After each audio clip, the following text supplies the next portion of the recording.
Le martèlement sur ma porte traverse l'obscurité comme un cri. Mes yeux claquent ouverts et je me dresse d'un coup dans mon lit, le cœur battant avant que mon cerveau même ne se réveille. Pendant une seconde, je n'ai aucune idée où je suis. Puis je vois les chiffres rouges sur mon réveil. 5 heures du matin. 3 autres coups durs secouent la porte et mon estomac se noue. Personne ne vient chez vous à cette heure avec de bonnes nouvelles. Je jette ma couverture et balance mes jambes par-dessus le côté du lit. Le sol est froid sous mes pieds. Je vis seul dans un petit appartement à Seattle. Juste moi, mes affaires et le calme. Après ma rupture il y a 3 ans, j'ai décidé que j'aimais ça comme ça. Pas de surprise, pas de drame. Juste ma routine, mon travail d'analyste de données et des nuits où je peux entendre la pluie sur les fenêtres. Ceci ne fait pas partie de ce plan. Je prends mon téléphone de la table de chevet comme un bouclier et marche vers la porte. Mon vieux T-shirt gris pend d'une épaule. Mon pantalon de survêtement est froissé. Mes cheveux ressemblent probablement à un oiseau qui a fait son nid. Je n'ai pas l'air prêt pour des visiteurs, surtout pas à 5 heures du matin. Les coups reviennent plus fort cette fois. J'arrive, je crie, ma voix rauque de sommeil. La lumière du couloir à l'extérieur de mon appartement est à moitié morte depuis des mois. Le gérant de l'immeuble ne cesse de dire qu'il va la réparer et ne le fait jamais. Quand je presse mon œil contre le Judas, je ne vois qu'une forme floue. Trop grande pour être un enfant, trop immobile pour être ivre. Qui est-ce, je demande. Ma main plane sur la serrure, mais je ne la tourne pas encore. Mon quartier n'est pas le pire, mais ce n'est pas le meilleur non plus. Les visiteurs inattendus à cette heure signifient généralement des problèmes. Il y a une longue pause. Pendant une seconde, je pense que peut-être qui que ce soit est parti.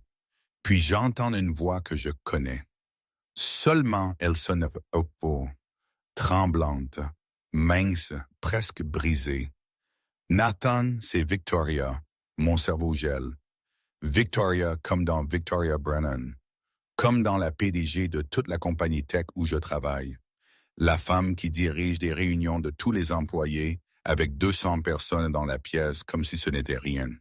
La femme dont le nom est sur chaque grand email. La femme autour de laquelle les gens baissent la voix dans le couloir. Cette Victoria est debout devant mon appartement. À 5 heures du matin, je déverrouille la porte vite et l'ouvre. La vue devant moi me coupe le souffle hors de mes poumons. Elle ne ressemble en rien à la femme puissante que je vois au bureau. Ses cheveux blonds tombent d'une queue de cheval en désordre. Son mascara est maculé en traînées sombres sur ses joues. Ses yeux sont rouges et gonflés, comme si elle avait pleuré pendant des heures. Les yeux verts perçants qui d'habitude scannent des rapports et repèrent des problèmes en quelques secondes semblent vides et fatigués. « Victoria », je dis, j'oublie de l'appeler Madame Brennan. « Qu'est-ce qui s'est passé? Vous allez bien? » Elle ne répond pas tout de suite. Son regard parcourt sur moi, observant mon T-shirt, mes pieds nus, le désordre à moitié éveillé que je suis. Puis ses yeux glissent devant moi dans mon appartement, vers le petit salon et le canapé de seconde main et la pile de livres sur la table basse. Quand elle parle enfin, sa voix est si douce que je l'entends à peine. Puis-je entrer? Chaque partie logique de moi commence à crier en même temps. C'est ma PDG, une femme si haute au-dessus de moi sur l'organigramme de l'entreprise que nous parlons à peine. La laisser entrer chez moi seule à 5 heures du matin se sent comme le début d'une très mauvaise idée. Et si quelqu'un la voit? Et si c'est une sorte de test? Et si je visse cela et perds mon emploi? Mais alors je regarde de nouveau son visage, la douleur dans ses yeux, la façon dont ses épaules sont rentrées comme si elle essayait de se tenir ensemble par pure force, et je ne peux pas dire non. Je recule et ouvre la porte plus largement. Oui, je dis doucement, entrez. Elle passe devant moi et je capte l'odeur de parfum cher mélangé avec quelque chose d'aigre et lourd. Vin, peut-être. Ses talons claquent doucement sur le sol alors qu'elle entre dans mon salon, mais ses pas sont petits et prudents, pas la forte foulée que je suis habitué à voir au travail. Elle s'arrête au milieu de mon petit espace et regarde autour. le canapé de magasin d'occasion, la vieille télé, les photos encadrées sur le mur, le panier de linge propre que je n'ai jamais eu le temps de plier hier soir. Soudain, je vois ma vie à travers ses yeux. Mon monde entier pourrait probablement tenir à l'intérieur de son dressing. « Je suis désolé, dit Victoria, se tournant vers moi. Je ne devrais pas être ici. Je ne sais pas à quoi je pensais. C'est complètement faux. Je devrais partir. » Elle fait un pas vers la porte. Sans penser, je bouge et bloque son chemin. « Victoria, attendez. Je garde ma voix basse et douce, la façon dont je parlais à mon ex, Emma, quand elle rentrait à la maison après une mauvaise journée. Vous êtes venu ici pour une raison. Quoi que ce soit, vous n'avez pas à partir. Juste parlez-moi. » Elle me fixe pendant un long moment. Je peux voir le combat dans ses yeux. Une partie d'elle veut courir. Une partie d'elle supplie de ne pas le faire. Puis ses épaules tombent et elle laisse échapper un lent souffle. « J'ai eu un rendez-vous ce soir, elle dit. » Elle lâche un rire qui n'a pas de joie dedans. Dieu, ça sonne si stupide quand je le dis à voix haute. J'ai 41 ans et je pleure à propos d'un mauvais rendez-vous comme j'ai 16 ans. « Asseyez-vous, » je dis, pointant du doigt le canapé. « S'il vous plaît, laissez-moi faire du café. » À ma surprise, elle écoute. La même femme qui donne des ordres à des centaines de personnes s'assied sur mon canapé bon marché comme si elle avait peur de le casser. Elle se perche juste sur le bord, son dos droit, ses mains serrées dans son giron. Je vais dans la cuisine et démarre la cafetière. La vieille machine cliquette et siffle, mais le son est réconfortant. Je l'ai acheté après le départ d'Emma, quand j'essayais de reconstruire ma vie avec le peu que j'avais. Ça se sent étrange de l'utiliser maintenant pour ma PDG. « Comment prenez-vous votre café ?» Je crie. « Noir, un sucre ?» Elle répond. Sa voix sonne un peu plus stable maintenant. Je verse 2 tasses et les ramène. J'entends une à elle et m'assieds dans le fauteuil en face d'elle. Pas trop près, pas trop loin. « Merci, » elle dit. Elle enveloppe les 2 mains autour de la tasse comme si elle avait froid, même si la pièce est chaude. Elle prend une gorgée et ferme les yeux pendant 1 seconde. « C'est du bon café, » elle dit doucement. « Juste des trucs de supermarché, » je dis, « rien de spécial. » Elle ouvre les yeux et me regarde vraiment. Je sens comme si elle cherche quelque chose dans mon visage. « Son nom était Marcus, » elle dit soudainement. « Marcus Chun, capital risqueur, grand bureau au centre-ville, conduit d'une Tesla, bien sûr. Nous nous sommes rencontrés à un événement de réseautage il y a 3 semaines, juste après que mes papiers de divorce ont été finalisés. Je reste silencieux. Parfois, les gens ont juste besoin d'espace pour laisser les mots sortir. Nous sommes allés à ce restaurant de steak chic, elle continue. Nappe blanche, un de ces endroits où vous pouvez sentir le prix. Il a passé 2 heures à parler de lui. Son argent, ses contacts, ses opinions. Chaque fois que j'essayais de parler, il souriait, hochait de la tête et puis continuait comme si je n'avais jamais ouvert ma bouche. Je peux le voir dans ma tête. Un gars dans un costume parfait, fier de sa propre voix. Puis pendant le dessert, Victoria dit, sa voix baissant, il se pencha et me dit qu'il respectait les femmes ambitieuses, que c'était attrayant, honnêtement.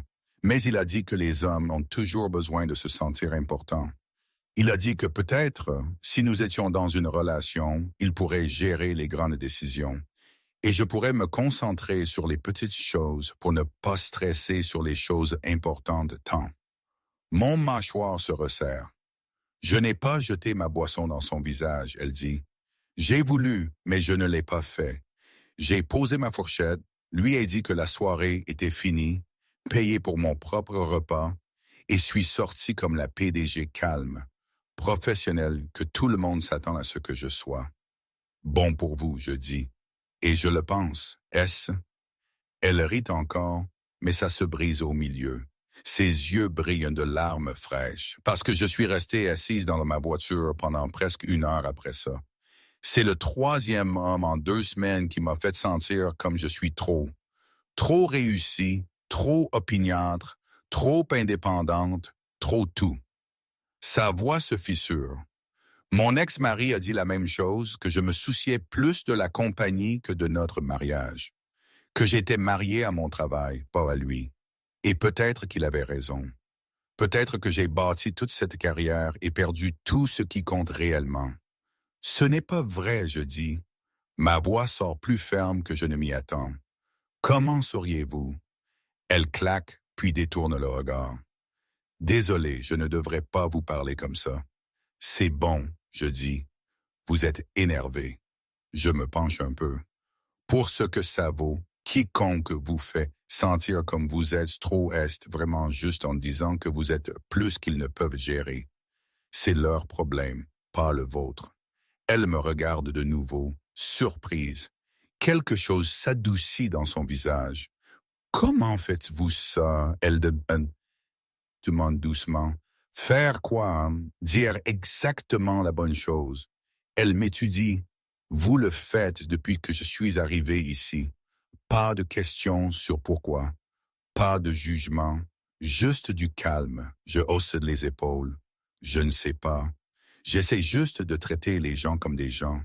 Pas des titres de poste. Pas des positions. Juste des gens ayant une nuit difficile. Elle est silencieuse pendant un moment.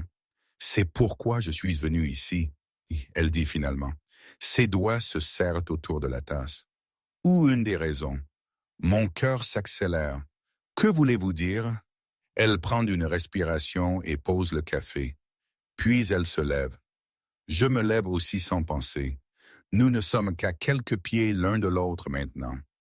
Je suis rentré chez moi après ce rendez-vous, elle dit, à mon penthouse parfait, avec ses meubles parfaits et sa vue parfaite. Je me suis tenu là dans le noir et j'ai réalisé que je ne pouvais pas me souvenir de la dernière fois que je m'étais sentie heureuse. Pas fière, pas réussie. Heureuse. Elle me regarde et pour la première fois, je vois la peur dans ses yeux. J'ai pensé au travail, elle dit, aux gens là-bas. Et j'ai réalisé que vous êtes la seule personne dans tout cet immeuble qui me traite comme je suis humaine. Vous tenez l'ascenseur. Vous dites bonjour comme vous le pensez. Vous vous êtes arrêté une nuit pour demander si j'allais bien quand je travaillais tard. Personne d'autre ne l'a fait. Je me souviens de cette nuit. Je me souviens à quel point elle avait l'air fatiguée derrière les murs de verre de son bureau. J'ai cherché votre adresse, elle admet, dans le système des employés. Je sais que c'est faux, mais j'avais besoin de voir ça. Une vie qui a du sens, une personne qui semble réelle. Elle fait un petit pas plus près.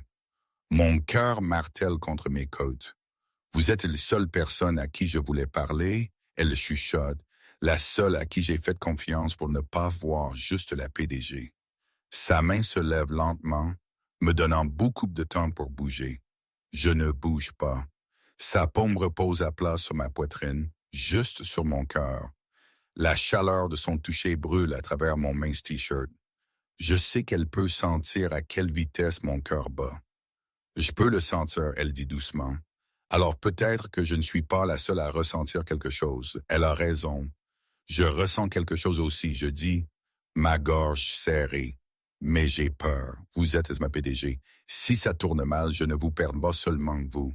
Je perds mon emploi, ma petite vie sûre, tout ce que j'ai construit après le départ d'Emma. Son visage tombe, mais elle hoche la tête. Alors que faisons-nous? Elle demande, parce que je ne peux pas agir comme si ce n'était pas réel. Nous sommes prudents, je dis. Nous ne décidons pas tout à 5 heures du matin quand vous êtes blessé et je suis à moitié endormi. Nous prenons du temps, nous pensons. Nous ne nous précipitons pas. Ses yeux se ferment et une larme glisse sur sa joue. Je suis venu ici espérant que vous me diriez que j'étais folle, elle chuchote. Ça aurait été plus facile. Je sais, je dis, mais je n'ai jamais été bon à facile.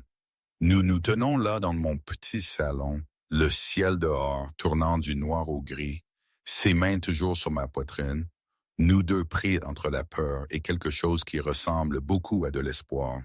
Et je sais, avec une clarté nette, soudaine, que rien de ma vie ne va être simple après ce matin. Lundi matin se sent mal dès le moment où je me réveille. Le ciel au-dessus de Seattle est gris comme toujours, mais tout en moi est bruyant et agité. Je fais du café. J'en bois la moitié sans le goûter. Mon appartement sent son parfum, même si elle est partie il y a des heures. Sa tasse vide est toujours sur ma table, comme preuve que je n'en ai rien rêvé. Au travail, j'arrive 15 minutes en avance, comme je le fais toujours.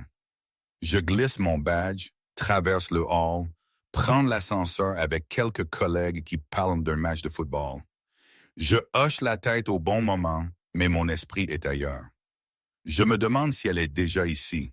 Je me demande si elle regrette tout.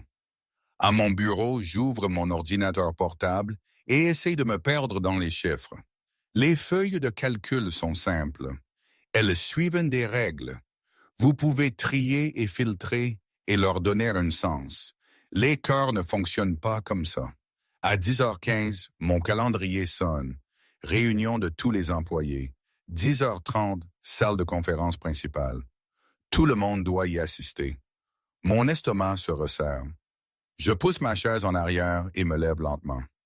Les grandes réunions comme celle-ci signifient généralement quelque chose d'important. Nouveau projet, restructuration, quelque chose. Ou une vente. La pièce est déjà bondée quand j'entre. Les gens parlent de voix basse, tenant des tasses à café et des bouteilles d'eau comme des boucliers. Je trouve une place près de l'arrière, contre le mur. J'aime être là où je peux voir tout le monde, mais personne ne me voit vraiment. À exactement 10h30, la porte près de l'avant s'ouvre. Victoria entre. Elle ressemble à une personne différente de la femme qui se tenait dans mon salon à 5h du matin il y a 2 jours. Ses cheveux blonds, son nez est tordu en chignon. Son maquillage est parfait. Elle porte un costume bleu marine qui lui va comme s'il avait été fait juste pour elle. Ses talons claquent avec le même rythme fort, régulier qu'elle a toujours au travail. Si je n'avais pas été là cette nuit-là, je penserais qu'elle allait bien. Mais je sais mieux. Je vois les ombres faibles sous ses yeux que la poudre ne peut pas cacher. Je vois la manière serrée dont elle tient ses épaules. Je vois la façon dont sa main saisit le bord du pupitre pendant une demi-seconde avant qu'elle ne le lâche. « Merci à tous d'être venus », elle dit. Sa voix est claire et forte, la voix de la PDG. Je serai bref, la pièce devient silencieuse. Nous avons été approchés par Cascade Equity avec une offre d'acquisition. Le mot frappe comme une pierre tombée dans l'eau. Acquisition. Les gens se déplacent sur leur siège. J'entends quelques douces malédictions. Quelqu'un chuchote. Pas moyen. Victoria lève une main. Avant que quiconque panique, prenez une respiration, elle dit. Aucune décision n'a été prise encore. Le conseil d'administration et moi examinons l'offre. Tout accord inclurait des protections pour les employés. Vos emplois ne sont pas sur le point de disparaître. Elle commence à l'exposer. Cascade Equity est un grand groupe d'investissement. Ils sont intéressés à acheter notre compagnie et à garder la marque. Ils apporteraient plus de ressources, plus de portée. Il y aurait des changements, mais elle pousse pour des termes qui gardent notre équipe en sécurité. Les gens posent des questions. Elle répond à chacune d'une manière calme, stable. C'est la femme que j'ai regardée de loin pendant 3 ans. Intelligente, aiguë, en contrôle. Mais de temps en temps, ses yeux parcourent la pièce et atterrissent sur moi. Cela ne dure qu'une seconde, mais je le sens comme une main sur ma poitrine. Je détourne le regard à chaque fois. Je ne fais pas confiance à mon visage. Quand la réunion se termine, les gens se lèvent d'un coup. La pièce se remplit de bruit. Certains semblent en colère. Certains semblent effrayés. Certains semblent excités. Quelques-uns semblent ne pas s'en soucier, tant que leur chèque de paie arrive à temps. J'essaye de me glisser avec la foule. Nathan Pierce. Sa voix traverse le bruit comme une cloche. Je me fige. Victoria est toujours à l'avant de la pièce, rassemblant ses notes. Ses yeux sont sur moi. « Pourriez-vous rester quelques minutes ?» elle demande. J'ai une question sur les projections de données trimestrielles. Les mots sonnent normaux, professionnels, mais je sais que ce n'est pas à propos des chiffres. Bien sûr, je dis. Ma voix sonne étrange dans mes propres oreilles. Les gens sortent en file. La porte se ferme finalement avec un doux clic. La pièce se sent trop grande maintenant, trop calme. Victoria pose ses papiers et me regarde. Pendant un moment, nous restons juste là, immobiles, comme nous sommes sur les côtés opposés d'une ligne invisible. « Comment allez-vous » elle demande. Sa voix est plus douce maintenant. « Je devrais vous demander ça », je dis. Je fais quelques pas plus près, mais pas trop nombreux. C'était une grande annonce. « Je suis occupée », elle dit.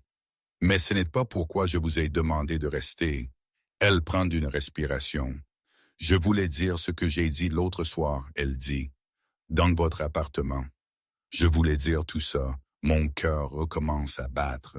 Je sais que c'est désordonné, elle continue. Je sais que c'est compliqué. Je sais que je suis votre patronne. Je sais qu'il y a une offre d'acquisition sur la table. Je sais que c'est le pire moment au monde. Ses yeux se bloquent sur les miens, mais faire semblant que rien ne s'est passé n'est pas quelque chose que je peux faire. J'avale. Ma bouche se sent sèche. Qu'est-ce que vous voulez que je dise? Je demande. Je veux que vous me disiez la vérité. Elle dit doucement. Je veux savoir si je suis seul en cela. Avez-vous ressenti quelque chose cette nuit-là ou était-ce juste moi vivant dans ma tête? Les mots frappent fort. Là, ça y est, la simple question dangereuse. Je pourrais mentir. Je pourrais dire que c'était une nuit étrange et rien de plus. Ce serait plus sûr. Je pourrais retourner à ma vie tranquille avec ma vieille machine à café et mon canapé de seconde main et ma distance sûre. Mais quand je la regarde, je vois plus que ma PDG. Je vois la femme qui s'est assise sur mon canapé usé avec ses mains enveloppées autour d'une tasse bon marché. La femme qui m'a dit qu'elle était fatiguée de se sentir comme elle était trop pour tout le monde. La femme qui a mis sa main sur ma poitrine et a senti mon cœur s'emballer. Vous n'êtes pas seul, je dis. Ma voix est à peine plus qu'un murmure. Je l'ai senti aussi. Quelque chose en elle se détend, juste un peu. Ses épaules somment, ses yeux brillent. Alors pourquoi sommes-nous debout si loin? Elle demande doucement. Je laisse échapper un souffle que je ne savais pas que je retenais. Parce que je suis terrifié, je dis. Parce que vous venez d'annoncer une acquisition possible qui pourrait changer votre vie entière. Parce que ma vie est de payer le loyer à temps et de garder ma tête baissée. Nous vivons dans des mondes différents, Victoria. Alors nous construisons un pont, elle dit. La réponse est simple pour elle. Les gens le font tous les jours. J'ai eu une petite amie une fois, je dis. Elle est partie parce que j'ai choisi une vie plus tranquille. Elle a dit que je n'avais pas d'ambition, que j'étais heureux d'être moyen. Je suis toujours effrayé d'entendre ça encore. J'ai peur de ne pas être assez, surtout pour quelqu'un comme vous. Son visage s'adoucit à cela. Je ne suis pas votre ex, elle dit. Je ne vais pas vous punir pour savoir ce que vous voulez, pour vouloir l'équilibre. C'est quelque chose que j'aurais souhaité avoir su plus tôt. Je m'approche un peu. Nous ne sommes qu'à quelques pieds l'un de l'autre maintenant. Même si vous le pensez, je dis, il y a toujours la chose patron et employé, le pouvoir, le risque. Si ça tourne mal, cela ne nous blesse pas seulement nous. Cela pourrait blesser ma carrière, votre réputation, la compagnie. Elle hoche la tête lentement. Je sais, elle dit. J'ai pensé à cela plus que vous ne savez. Le silence s'étire entre nous. Le long des murs, des affiches de la compagnie parlant de croissance et d'innovation. L'écran du projecteur derrière elle montre la dernière diapositive de la réunion. Le logo de la compagnie brillant vivement. Vous avez dit que nous devrions être prudents, elle dit. Vous aviez raison, nous devrions l'être. Mais je sais aussi que je suis entré dans votre appartement au pire moment de ma vie et vous étiez la seule personne que je voulais voir. Sa voix tremble juste un peu. Alors voici ma question, elle dit. Pouvez-vous vivre avec faire semblant que rien de cela n'est arrivé? Pouvez-vous me regarder dans le couloir et agir comme si je suis juste votre PDG et rien de plus? La réponse vient vite. Trop vite? Non, je dis. Nous entendons tous les deux à quel point c'est honnête, comme c'est rapide. Je ne peux pas, j'ajoute. J'ai essayé de me dire que je le pouvais, mais je sais que je mentirais. Elle ferme les yeux pendant 1 seconde comme si elle combat des larmes. Quand elle les ouvre de nouveau, ils sont clairs et concentrés. Alors nous avons 2 choix, elle dit. Nous ignorons cela et essayons de revenir à la façon dont les choses étaient. Ou nous essayons de trouver un chemin en avant qui ne nous détruit pas tous les deux. Et s'il n'y a pas de chemin, je demande. Alors, au moins nous étions honnêtes, elle dit. Au moins nous avons essayé. Je peux vivre avec le chagrin d'amour. Je ne peux pas vivre avec « et si » pour toujours. Ces mots s'enfoncent en moi. Je pense à mon petit appartement, ma vieille cafetière, mes routines sûres. Je pense aussi à la façon dont mon cœur a bougé quand elle a dit que j'étais la seule qui la traitait comme une personne. J'ai besoin de temps, je dis finalement. Je ne peux pas décider quelque chose comme ça dans une salle de conférence, pas quand tout est encore sens dessus-dessous. Elle hoche la tête. Prenez le temps dont vous avez besoin, elle dit. Je ne vous pousserai pas. Je promets. Elle rassemble ses papiers et se dirige vers la porte. Ma poitrine se resserre à l'idée de juste la laisser partir comme ça. Victoria, je dis. Elle s'arrête et regarde de nouveau. Pour ce que ça vaut, je dis, j'aurais souhaité que j'étais plus courageux. Le coin de sa bouche se soulève juste un peu. Je vois plus de courage en vous que vous n'en voyez en vous-même, elle dit. Je vois quelqu'un qui sait ce qu'il valorise et vit par cela. C'est rare. Elle ouvre la porte. Quand elle est presque sortie, elle regarde de nouveau une fois de plus. Je ne vous demande pas de changer qui vous êtes, elle dit. Je vous demande de penser à savoir s'il y a de l'espace dans cette vie pour moi. La porte se ferme derrière elle. Je me tiens seul dans la pièce vide, mon cœur battant, ma tête tournant, sentant comme si le sol sous moi avait bougé. À mon bureau. Le jour passe lentement. Je fixe mon écran, mais les chiffres se brouillent. Mon téléphone repose face vers le haut à côté du clavier. Chaque bourdonnement fait sauter mon pouls. Mais ce n'est jamais elle. Au moment où je rentre à pied sous la pluie légère cette nuit-là, mes chaussures sont mouillées et mes pensées sont plus fortes que le trafic. Je me douche, je réchauffe des restes. J'essaie de regarder une émission mais ne suis pas une seule scène. Je prends mon téléphone 2 fois pour envoyer un SMS à quelqu'un, puis je me souviens que je n'ai pas son numéro. Vers 21h, mon téléphone bourdonne. Numéro inconnu. J'ouvre le message. C'est Victoria. J'ai eu votre numéro des RH. Je sais que c'est probablement faux, mais l'honnêteté est un peu notre truc maintenant. Pouvons-nous parler? Pas au bureau. Quelque part de neutre. Je me tiens au milieu de mon salon avec mon téléphone à la main et mon cœur dans ma gorge. C'est ça. Le moment où je recule dans la sécurité ou fais un pas vers elle. Je fixe son message comme s'il pouvait changer si je clignote assez de fois. Il ne change pas. C'est Victoria. J'ai eu votre numéro des RH. Je sais que c'est probablement faux, mais l'honnêteté est un peu notre truc maintenant. Pouvons-nous parler? Pas au bureau, quelque part de neutre. Mon pouce plane sur le clavier, je pourrais dire non. Je pourrais lui dire que nous devrions garder les choses professionnelles. Je pourrais choisir la voie facile. Au lieu de ça, mes doigts bougent avant que ma peur ne me rattrape. Quand? La réponse vient vite. Vendredi soir, 19h. Il y a un café sur Pine Street, Brewhaven. Le connaissez-vous? Je le connais. C'est petit, tranquille. Le genre d'endroit où vous pouvez réellement entendre la personne en face de vous. Je le connais. Je réponds par SMS. Je serai là. Merci Nathan, elle écrit. Vraiment. Toute la semaine, le temps cesse d'avoir du sens. Les heures au travail se sentent plus longues. Mes jours se brouillent en réunions, rapports et petites conversations qui ne signifient rien. Chaque son dans le couloir me fait lever les yeux, me demandant si c'est elle. Au bureau, nous sommes prudents. Elle ne me cherche pas. Je ne cherche pas de raison d'être près d'elle. Nous hochons la tête en passant comme toujours. Pour quiconque regarde, nous sommes juste un PDG et d'analystes de données. À l'intérieur, je compte les jours jusqu'à vendredi. Quand le jour arrive enfin, je quitte mon appartement à 6h30. L'air est frais et sans la pluie. Mes mains ne s'arrêteront pas de trembler, alors je les fourre dans les poches de ma veste. Brewhaven brille chaleureusement à travers ses fenêtres avant. Quand je regarde à l'intérieur, elle est déjà là. Bien sûr qu'elle l'est. Victoria est en avance pour tout. Elle est assise à une petite table dans le coin arrière. Son blazer est drapé sur la chaise à côté d'elle. Elle porte un chemisier simple, ses cheveux lâchés autour de ses épaules. Il y a 2 tasses sur la table. Mon cœur frappe fort contre mes côtes alors que je pousse la porte. La cloche au-dessus donne un doux tintement. Elle lève les yeux. Pendant une seconde, le masque de PDG que je connais si bien glisse.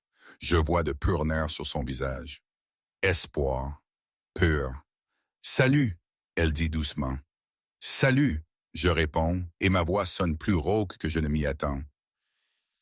Je marche vers elle et m'assieds en face d'elle. Elle pousse une des tasses vers moi. Moire avec un sucre, elle dit. Je me suis souvenu. Je prends une gorgée. C'est parfait. Pendant un moment, nous restons juste là. Le doux bourdonnement du café se sent trop normal pour ce que c'est. J'ai pensé à ce que vous avez dit. Elle commence à propos d'être prudent. Ma poitrine se resserre. Je me prépare pour les mots qui mettront fin à cela. C'était une erreur. Vous aviez raison. Nous devrions l'oublier. Vous aviez raison, elle le dit. Nous avons besoin d'être prudents. Je hoche la tête et regarde ma tasse. Mais, elle ajoute, et le mot tire mes yeux vers elle, j'ai aussi pensé à comment j'ai vécu ma vie jusqu'à présent. Je prends des risques en affaires tout le temps. Je parie tout sur les compagnies et les affaires et les chiffres. Mais quand il s'agit de mon propre cœur, je me cache. Je choisis le travail à chaque fois parce que ça se censure. Elle laisse échapper un lent souffle. Je suis fatigué de ça, elle dit. Je suis fatigué de rentrer chez moi dans un appartement parfait que je déteste. Je suis fatigué de sourire à travers de mauvais rendez-vous avec des hommes qui ne voient que mon travail. Je suis fatigué de diriger ma vie comme une autre compagnie à gérer. Ses yeux rencontrent les miens. Je ne peux pas m'arrêter de penser à cette nuit-là, elle dit. Pas seulement parce que j'étais énervé, mais parce que vous m'avez vu, la vraie moi. Vous ne m'avez pas traité comme une patronne qui s'est effondrée. Vous m'avez traité comme une personne qui souffrait. Je n'obtiens pas ça souvent, si jamais. Je ne peux pas m'arrêter d'y penser non plus. J'admets. Chaque fois que j'essaie de me concentrer au travail, mon cerveau jette juste votre visage devant moi. Un petit sourire tremblant touche sa bouche. Alors, elle dit, j'ai besoin de savoir. Est-ce quelque chose que vous voulez réellement explorer ou étiez-vous juste gentil cette nuit-là? J'étais gentil, je dis, mais pas seulement gentil. Je pose ma tasse. Mes mains ne sont pas stables. Victoria, je vous aime bien, je dis. Pas le titre, pas le pouvoir. Vous. La femme qui s'est assise sur mon canapé et a dit qu'elle se sentait comme elle était trop. La femme qui admet qu'elle est seule même quand tout le monde pense qu'elle a tout. Ses yeux brillent, mais elle ne détourne pas le regard. Je vous aime bien aussi, elle dit doucement. Plus que je n'avais prévu, plus que je ne devrais probablement. Voilà la chose autour de laquelle nous avons dansé, enfin prononcé à voix haute. J'ai toujours peur, je dis. J'ai peur de perdre mon emploi. J'ai peur que les gens le découvrent. J'ai peur de ne pas être assez pour vous. Et j'ai peur, elle dit. J'ai peur de vous blesser. J'ai peur du déséquilibre de pouvoir. J'ai peur d'être égoïste. Mais j'ai plus peur de partir et de me demander pour le reste de ma vie ce qui aurait pu se passer si nous avions essayé. Nous nous asseyons là, la peur et l'espoir assis entre nous, comme une troisième personne. Et si nous essayons, elle demande, à quoi cela ressemblerait-il même? J'y pense pendant un long moment. Nous commençons par ça, je dis, parler dans un café. Rien de secret, rien de louche, juste 2 personnes apprenant à se connaître. En dehors du travail, nous prenons ça lentement et honnêtement. Au bureau, nous restons professionnels. Pas de flirt, pas de cachette. Si à un moment donné ça ne va pas, nous arrêtons et nous en parlons. Ses épaules se détendent un peu. Je peux faire ça, elle dit. Lentement et honnêtement. J'aime ça. Et une chose de plus, j'ajoute. Pas de grands gestes physiques avant que nous nous sentions tous les deux prêts. Pas de faire quelque chose dans le feu de l'action et de le regretter ensuite. Ses joues rougissent, mais elle hoche la tête. D'accord, elle dit. Alors nous faisons ça, je dis. Je pense que nous le faisons, elle répond. Nous rions tous les deux alors. C'est doux et surpris, comme si nous ne nous attendions pas à nous sentir si légers. Nous restons là pendant plus d'une heure. Nous parlons de petites choses au début. Sa commande de café, mon plat à emporter préféré, le meilleur moment pour se promener au bord de l'eau quand il y a peu de monde. Puis nous passons à des choses plus importantes. Elle me dit qu'elle a grandi dans une petite ville en Oregon, élevée par une mère célibataire qui travaillait 2 emplois. Elle parle de comment elle s'est poussée à travers l'école et les affaires, et chaque promotion, parce qu'elle avait peur de finir avec rien. Je lui parle de mon père dans la construction et ma mère qui tenait une petite librairie, qui n'a jamais vraiment fait d'argent, mais qui s'est toujours sentie comme la maison. Je lui parle d'Emma, à propos de quitter la start-up avec ses semaines de 80 heures et ses grandes promesses pour venir à sa compagnie pour quelque chose de plus stable, et comment Emma a vu cela comme un échec. Emma voulait une version du succès qui avait du sens pour elle, Victoria dit. Cela ne signifie pas qu'elle avait raison. Toujours blessée, je dis. Je sais, elle répond. Quand nous quittons Brewhaven, le ciel est sombre. Les lumières de la ville se reflètent sur le pavé mouillé. Elle marche avec moi jusqu'au coin. Merci, elle dit, pour être venue, pour avoir écouté, pour avoir été courageuse. Je ne me sens pas courageux, je dis. Vous vous êtes présenté, elle dit. Cela compte. Nous ne nous étreignons pas, nous ne nous embrassons pas. Nous restons juste là pour une seconde supplémentaire, nous voulant tous les deux plus et choisissant de ne pas le précipiter. Au cours des semaines suivantes, un étrange nouveau rythme façonne ma vie. Au travail, rien ne change en surface. Je m'assieds à mon bureau, j'exécute des rapports, j'envoie des emails. En réunion, j'écoute pendant qu'elle parle à l'avant de la pièce. Nous sommes prudents. Pas de longs regards, pas de blagues privées, pas d'attention supplémentaire. Mais en dehors du bureau, tout change. Nous commençons par des choses simples. Café le samedi matin, promenade le long du front de mer, un film dans un petit théâtre où personne ne se soucie de qui s'assied dans le noir, dîner dans des endroits qui ne nécessitent pas de réservation des mois à l'avance. Nous parlons beaucoup à propos de nos passés, nos peurs, nos habitudes. Elle me parle de son ex-mari et comment ils se sont lentement transformés en collègues au lieu de partenaires. Je lui parle de la nuit où Emma m'a rendu ma clé et m'a appelé moyen. Vous n'êtes pas moyen. Victoria dit chaque fois que cette histoire revient. Vous êtes stable. Il y a une différence. Il y a des moments où j'essaye presque d'atteindre sa main et m'arrête. Des moments où elle est assise en face de moi, riant d'une blague stupide que j'ai faite, et tout ce que je veux faire est me pencher à travers la table. Nous attendons. Plus nous passons de temps ensemble, plus il est difficile de se souvenir pourquoi nous attendons. Mais ça se sent aussi juste de construire la fondation d'abord. En même temps, la discussion d'acquisition s'échauffe. Certains jours, elle est tirée dans des réunions consécutives avec des avocats et des membres du conseil. Elle quitte le bureau ayant l'air plus fatiguée que je ne l'ai jamais vue. Une nuit et après une longue journée, elle se présente à mon appartement encore. Cette fois, ce n'est pas 5 heures du matin, c'est 8 heures du soir. Ses cheveux sont tirés en arrière. Elle a l'air épuisée. Longue journée, je demande, la laissant entrer. La réunion du conseil a duré 3 heures de trop, elle dit. Cascade a augmenté leur offre. Ils veulent une décision bientôt. Je lui verse un verre d'eau et nous nous asseyons sur le canapé. Que voulez-vous? Je demande. Pour la compagnie ou pour moi? Elle demande en retour. Les deux. Pour la compagnie, cet accord pourrait être génial, elle dit. Plus d'argent, plus de stabilité. Pour moi, elle fixe ses mains pendant une seconde. Pour moi, ça se sent comme un signe, elle dit finalement. Comme une porte s'ouvrant et me demandant si je suis assez courageuse pour la traverser. Un signe de quoi?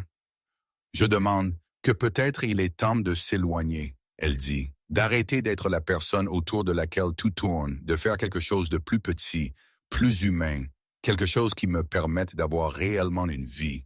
Elle me regarde. Une vie qui pourrait avoir de l'espace pour ça, elle dit, faisant un geste entre nous. Ma gorge se resserre.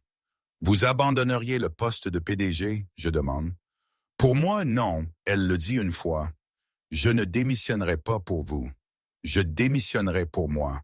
Pour la femme qui se tenait dans votre salon à 5 heures du matin et a réalisé qu'elle était seule dans une belle prison. Mais si je fais ça, si je quitte ce travail, je veux que vous sachiez que vous êtes une grande partie de pourquoi je crois qu'une vie différente est possible. La pièce se sent plus petite. L'air se sent plus lourd. Quand décideriez-vous, je demande. Le vote est dans quelques semaines. Elle dit, si le conseil d'administration accepte l'accord, je devrais choisir. Rester dans un rôle sous de nouveaux propriétaires ou partir et recommencer. Vers quoi penchez-vous, je demande. Elle me regarde pendant un long moment. Demandez-moi cela encore après le vote, elle dit, parce que si je vous le dis maintenant, vous pourriez essayer de me dissuader. Elle donne un petit sourire fatigué. Et vous êtes très bon à dire la bonne chose quand j'ai peur. Plus tard cette nuit-là, après son départ, je suis allongé dans mon lit à regarder le plafond. Quand elle a frappé à ma porte à 5 heures du matin, j'ai pensé que le plus grand choc était ce qu'elle a confessé à propos de son cœur. Maintenant, je commence à voir une vérité encore plus grande. Ce n'est pas juste à propos de ses sentiments. C'est à propos de la façon dont nous sommes tous les deux debout au bord d'une vie que nous n'aurions pas pu imaginer avant ce coup. Et bientôt, elle va faire un choix qui pourrait tout changer pour nous deux. Le bureau se sent étrange. Les gens parlent, à voix basse dans le couloir. Des rumeurs flottent autour comme la poussière et la lumière du soleil. Certains disent que Cascade se retire. D'autres disent que l'accord est fait. Personne ne sait vraiment. Je sais une chose. Quoi qu'il arrive, Victoria se tient à un carrefour. Fin d'après-midi, mon cerveau est free de faire semblant de travailler. Je fixe la même ligne de données pendant 10 minutes et ne la vois toujours pas. Je vérifie mes emails comme si peut-être des nouvelles y apparaîtraient en premier. À 16h12, un message à l'échelle de l'entreprise apparaît. Réunion de tous les employés. 16h30, salle de conférence principale. Présence obligatoire. Mon cœur bégaye. C'est ça. La pièce est bondée au moment où j'arrive. Les gens se tiennent le long des murs. L'air se sent lourd, comme si tout le monde retenait son souffle. Victoria entre à exactement 16h30. Elle a l'air fatiguée. Pas désordonnée. Ah, bye. Ah ouais, t'es un peu pas brisée, juste fatiguée d'une manière profonde. Elle porte toujours un costume sombre. Ses cheveux sont toujours relevés. Pour la plupart des gens, elle a probablement l'air la même que toujours. Je peux voir la différence dans ses yeux. Elle s'avance vers l'avant et pose ses mains sur le pupitre. « Merci d'être venu », elle dit. Sa voix porte à travers la pièce. « Je sais que c'est un court préavis, mais je voulais que vous entendiez ça de moi. » La pièce devient silencieuse. Plus tôt aujourd'hui, le conseil d'administration a voté pour accepter l'offre d'acquisition de Cascade Equity, elle dit. Une vague de son traverse la pièce. Les gens chuchotent. Quelqu'un jure. Quelqu'un d'autre laisse échapper un léger sifflement. Victoria attend que ça se calme. Cet accord n'est pas venu à la légère, elle continue. Cascade gardera notre marque et nos bureaux ici. Vos postes sont sécurisés. Vos avantages resteront les mêmes ou s'amélioreront. Personne ne perd son emploi à cause de cela. On peut sentir la tension baisser un peu à cela. Il y aura des changements, elle dit. Nouveaux systèmes, nouveaux rapports, nouvelle direction au plus haut niveau. Elle prend une respiration. Je vois ses doigts pressés plus fort contre le pupitre. Je ne ferai pas partie de cette nouvelle direction, elle dit. On pouvait entendre une épingle tomber. Après la période de transition, je démissionnerai en tant que PDG, elle dit. Cette entreprise a été ma vie pendant de nombreuses années. Je suis fier de ce que nous avons construit ensemble. Je suis reconnaissante pour votre travail acharné et votre confiance. Mais il est temps pour moi de tourner la page et de commencer un nouveau chapitre. Que ferez-vous? Quelqu'un l'appelle de l'avant. Elle donne un petit sourire, réel. Dormir, elle dit. La pièce rit et une partie de la tension se brise. Après ça, je démarre une entreprise de conseil. Je veux aider les petites entreprises avec leur stratégie. Moins de salles de conseil, plus de réunions humaines. Ses yeux se déplacent à travers la pièce. Pendant une seconde, ils atterrissent sur moi. Ma poitrine se sent serrée. Je sais que le changement est effrayant, elle dit, mais je crois que cela peut être bon pour vous tous. Vous êtes en forte position. Vous avez des compétences qui comptent. Mon objectif depuis le début était de construire quelque chose qui pourrait se tenir seul. Je crois que nous avons fait cela. Elle termine avec des remerciements et une promesse de partager plus de détails dans les semaines à venir. Quelqu'un commence à applaudir. Le son grandit jusqu'à ce que toute la pièce applaudisse. Certaines personnes encouragent, certaines pleurent, certaines semblent stupéfaites. J'applaudis aussi, bien que cela se sente étrange, fier, triste, inquiet, soulagé, tout à la fois. Quand la réunion se termine, les gens se précipitent à l'avant pour lui parler. Membre du conseil, manager, ami, je reste où je suis contre le mur du fond. Ce moment n'est pas le mien. Je la regarde sourire et hocher la tête. Je la regarde accepter des câlins et des poignées de main. Je la regarde, ses yeux clignoter de temps en temps, cherchant la pièce. Quand nos yeux se rencontrent, ça se sent comme si le monde se rétrécit. Elle lève son menton vers la porte latérale, celle près des bureaux vides que personne n'utilise beaucoup. Puis elle se tourne de nouveau vers la foule. Je me glisse dehors tranquillement et marche dans le couloir. Mon cœur bat si fort que je peux le sentir dans mes mains. Le couloir latéral est vide et silencieux. De vieux prix encadrés pendent au mur. Un distributeur automatique ronronne doucement au bout. Quelques secondes plus tard, la porte latérale s'ouvre. Victoria passe à travers et la ferme derrière elle. Pour la première fois depuis la réunion, elle lâche la posture forte. Ses épaules tombent.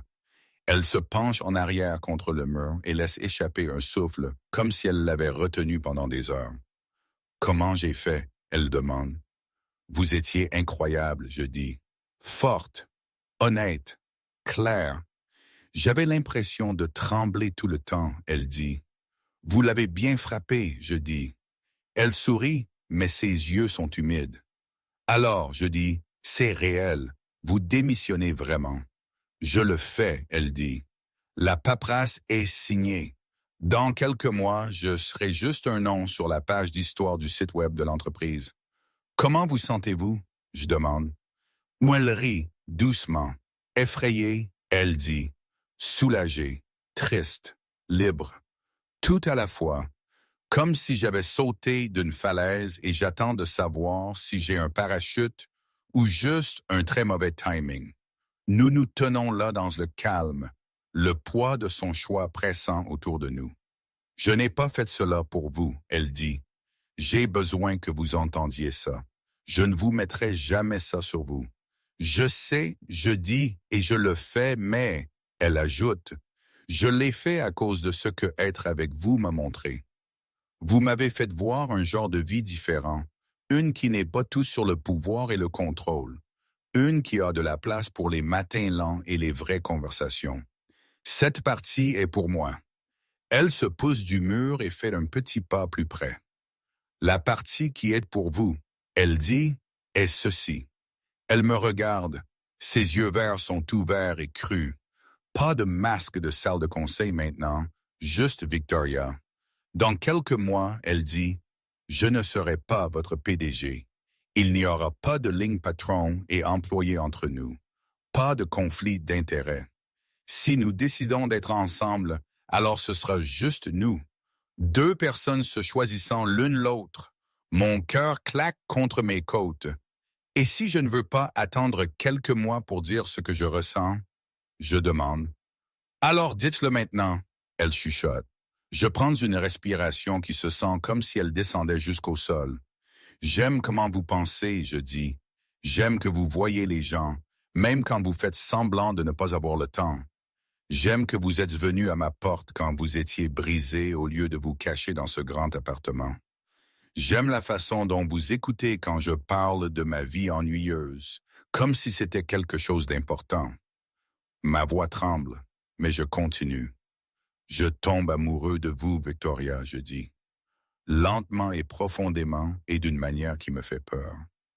Mais je le suis. Ses lèvres s'entr'ouvrent, des larmes débordent et glissent sur ses joues. Vous n'êtes pas la seule, elle dit. J'ai essayé de le combattre. J'ai dit à moi-même que vous étiez plus jeune, que vous travailliez pour moi, que cela ruinerait tout. Ça n'a pas d'importance.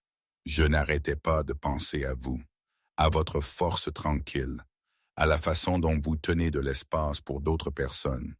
Je tombe amoureuse de vous aussi, Nathan. Elle dit mon nom comme si ça signifiait quelque chose de plus maintenant. Je m'approche jusqu'à ce que je puisse sentir son souffle sur ma peau. Puis-je vous serrer dans mes bras? Je demande. Juste ça, rien de plus. Sa réponse est un murmure. Oui. J'enroule mes bras autour d'elle. Elle se plie en moi comme si elle avait attendu de faire cela pendant des années. Elle se sent petite et forte en même temps. Je repose mon menton sur le dessus de sa tête. Elle presse son visage contre ma poitrine. Pendant un moment, nous restons juste là. Pas de mots, pas de plan. Juste deux personnes dans un couloir tranquille se tenant l'une l'autre pendant que le monde bouge. Quand nous nous retirons enfin, elle me regarde avec un sourire tremblant. Je vous dois un vrai premier rendez-vous, elle dit. Pas un effondrement sur votre canapé. Pas une discussion tendue dans un café. Un vrai rendez-vous, en tant qu'égaux. J'aimerais ça, je dis. Après que je démissionne, elle ajoute. Quand je serai juste Victoria et vous serez juste Nathan. Pas de titre dans le chemin. Alors j'attendrai, je dis. Je ne vous précipiterai pas. Sa main trouve la mienne et nos doigts s'entrelacent comme si c'était la chose la plus naturelle du monde. Je ne veux pas que vous attendiez seul, elle dit. Nous pouvons toujours nous voir, toujours parler, toujours construire cela lentement. Nous allons juste le garder prudent jusqu'à ce qu'il n'y ait plus de ligne entre nos vies. Je peux vivre avec ça, je dis. Les mois qui suivent sont étranges et stables en même temps. Au travail, elle se retire lentement des décisions quotidiennes. De nouveaux visages de cascade commencent à apparaître dans les réunions. Les gens stressent à propos de l'avenir, mais moins qu'avant. L'accord est réel maintenant, pas une rumeur. En dehors du bureau, nos vies se rapprochent. Nous cuisinons le dîner chez moi et chez elle. Je lui montre mon endroit à cravate préféré. Elle me montre un petit cinéma d'art et d'essai qui ne joue que de vieux films. Nous marchons sous la pluie avec des parapluies partagés et des mains froides qui semblent toujours se trouver. Nous ne nous précipitons toujours pas. Nous parlons plus que tout de ce à quoi nous voulons que nos futurs ressemblent, de ces plans de conseil, de mes rêves tranquilles que je n'avais jamais dit à voix haute avant. Vous pourriez faire du travail de données en freelance, elle dit une nuit, alors que nous sommes assis sur mon canapé, avec des boîtes de plats à emporter sur la table. Choisissez vos projets, choisissez vos heures. Vous avez les compétences, j'aime la sécurité d'un chèque de paye, je dis. Je sais, elle répond, mais la sécurité n'a pas à signifier coincé. Nous pouvons construire quelque chose de plus sûr et plus libre pour vous. La façon dont elle dit nous envoie une vague chaude à travers moi. Son dernier jour arrive un vendredi clair. Il y a une petite fête d'adieu dans la grande salle de conférence. Les gens donnent des discours. Le conseil d'administration lui présente une plaque encadrée et une photo du premier bureau de l'entreprise. Elle dit toutes les bonnes choses. Merci à tous. Leur rappelle que l'entreprise est entre de bonnes mains. Elle sourit pour les photos. Je me tiens près de l'arrière avec mon assiette en carton de gâteau et la regarde dire au revoir à la vie qu'elle a construite. Quand c'est fini et que les gens retournent à leur bureau, je reste derrière pour aider à nettoyer. Je jette des tasses et essuie des tables, content d'avoir quelque chose de simple à faire. Toujours aidant, elle dit depuis l'embrasure de la porte. Je lève les yeux. Elle se tient là avec ses mains dans ses poches, la pièce vide derrière elle. Vieille habitude, je dis. Elle marche vers moi. Sa veste de costume est enlevée maintenant. Elle ressemble moins à une PDG et plus à une femme à la fin d'un long, lourd chapitre. Alors, je dis, mon cœur battant vite, êtes-vous toujours ma PDG? Elle sourit. Pas depuis une heure, elle dit. À partir de maintenant, je suis une femme au chômage avec un grand plan et beaucoup de temps libre. Ça sonne effrayant, je dis. Ça l'est, elle répond. Mais je n'ai plus peur des bonnes choses. Elle s'arrête devant moi. Nous sommes proches, plus proches que nous ne nous sommes jamais tenus dans un bâtiment de travail. Vous vous souvenez de ce que j'ai dit dans le hall, elle demande, à propos de vouloir aller à un vrai rendez-vous avec vous quand nous étions juste nous. Je me souviens, je dis. Elle prend une lente respiration. Nathan, elle dit, voudriez-vous sortir avec moi demain soir? Comme mon rendez-vous, pas comme mon employé. Juste comme l'homme dont je tombe amoureux. Je n'essaye même pas de cacher mon sourire. Oui, je dis, j'aimerais ça. Yeux brillant une chose de plus, elle dit, je sais que nous avons dit que nous irions lentement et nous l'avons fait. Mais il y a quelque chose que j'ai voulu faire depuis des mois maintenant. Sa voix baisse juste un peu. Puis-je vous embrasser? Elle demande mon cœur, saute dans ma gorge. Vous n'avez même pas à demander? Je dis, mais je suis content que vous l'ayez fait. Elle s'avance et lève ses mains à mon visage, ses doigts sont doux contre ma peau. Je repose mes mains sur sa taille, léger, prêt à reculer si elle veut. Elle se lève sur la pointe des pieds et presse ses lèvres contre les miennes. Le baiser est doux au début, prudent, questionnant. Puis, lentement, il s'approfondit. Tous les mois de retenue, toutes les discussions tard dans la nuit, tous les « et si » et peut-être s'installent dans cette seule vérité simple. Nous allons bien ensemble. Quand nous nous séparons enfin, nous respirons tous les deux un peu plus fort. Son front repose contre le mien. Je peux sentir son sourire. Cela, elle dit, ressemblait beaucoup au début d'un nouveau chapitre. Ouais, je dis doucement, ça le fait. Nous quittons le bâtiment ensemble. Pour la première fois, elle ne marche pas devant moi comme la patronne. Nous marchons côte à côte, dehors dans l'air frais de Seattle, deux personnes sans idée exactement de ce qui vient ensuite. Mais pour la première fois depuis longtemps, je n'ai pas peur de ne pas savoir. Parce que le coup à ma porte à 5 heures du matin a fait plus que me réveiller. Il a déchiré une vie que je pensais fixée en place et m'a montré quelque chose que je n'attendais jamais. Une femme qui semblait intouchable, debout sur mon seuil avec du mascara coulant et un cœur plein de peur. Un choix entre rester en sécurité et prendre une chance, et un futur qui commence avec une vérité simple, terrifiante, merveilleuse. Je ne veux pas la vie tranquille sans elle de